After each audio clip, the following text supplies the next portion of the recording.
Love is our inherent kingdom of being, who do not want to work hard for love. We in reality need to open and embody our heart area, which has been closed off through worry and through an overemphasis at the brain as the seat of focus. The frequency of the heart is thousands more times effective than the brain. While we've got compassion for ourselves and connect empathetically to the struggling of others, we cannot connect to our heart space and become embodied into the higher frequencies of love. This promotes health and healing on all stages, connects us to positive emotions, and keeps us in a country of love and stability. It actually builds a powerful guard of protection around us that no darkness can penetrate. Nothing working at those decreased fear vibrations can come into touch with these higher love vibrations. There is sincerely no vibrational healthy. Whenever we allow worry to consume us, we damage down this product and make ourselves susceptible once more to attack. Fear is the currency of evil. At a higher degree, it's for the food supply that sustains the forces of darkness. Through constantly residing in fear, we'll lose sight of all that is good in the world. Is the whole embodiment of ourself this is healed, entire, and congruent. It is the first foundation of our mastery that allows complete integration with our highest potential. Is the synergy between capacity and possibilities. I will is the overall embodiment of our belief that is clean, undiluted, and unashamed. It is the second foundation of our mastery, and it is crucial at growing the clarity that permits us to apply our knowledge to inspire the attention.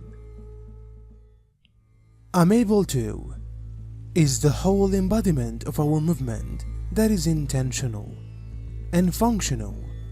It is the third basis of our mastery and is important to our physical and spiritual movement.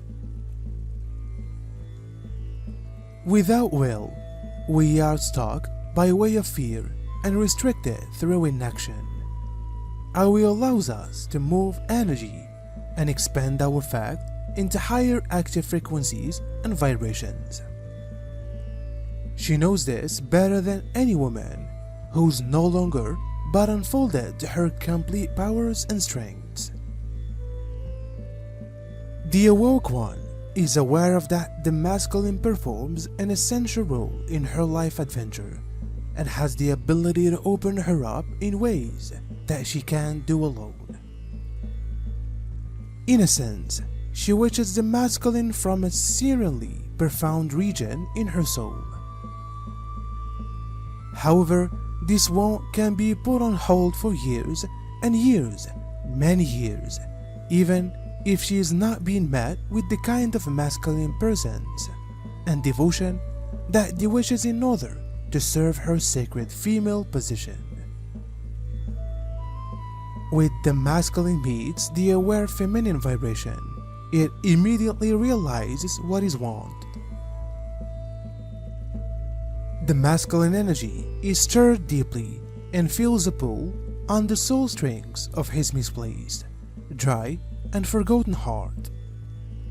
He realizes that although it is easy to lose himself within the superb sway of her frame and the warmth of her sacred eyes,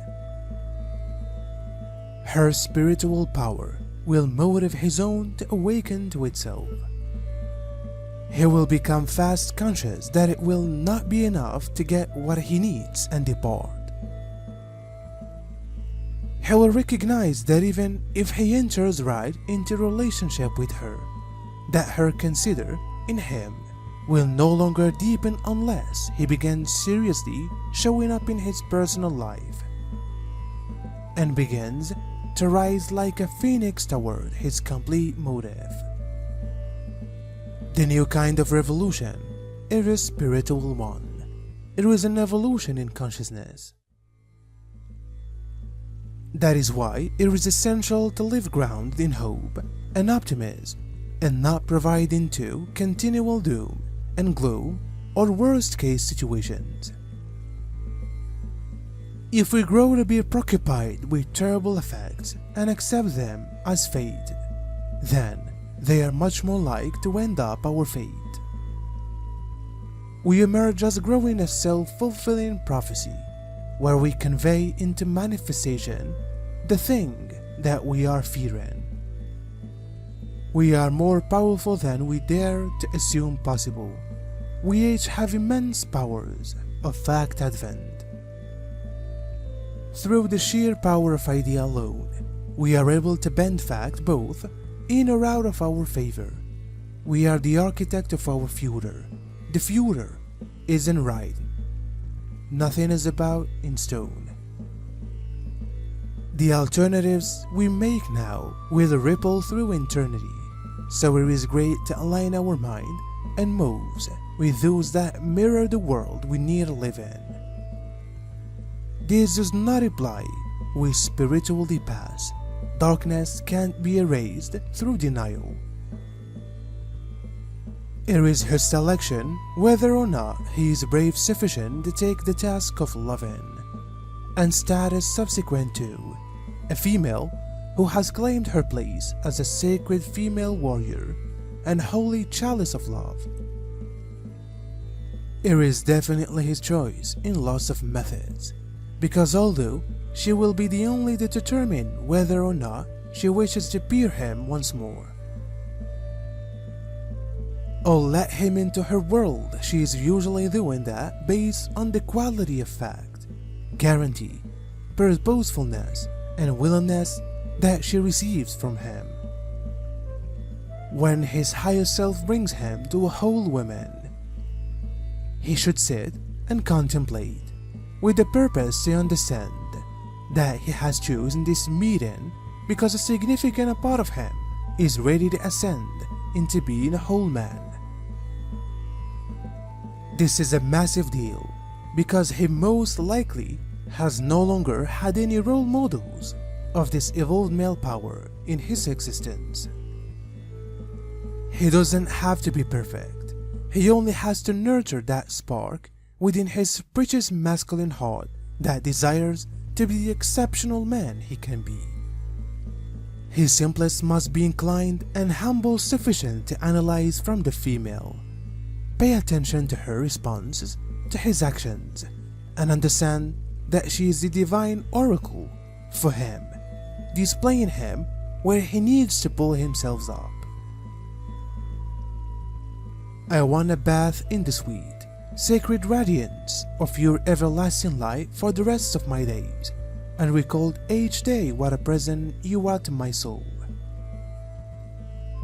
I want you to be the sacred reflect on all the methods that I sabotage myself, deny myself, restriction myself, and flunk out on myself.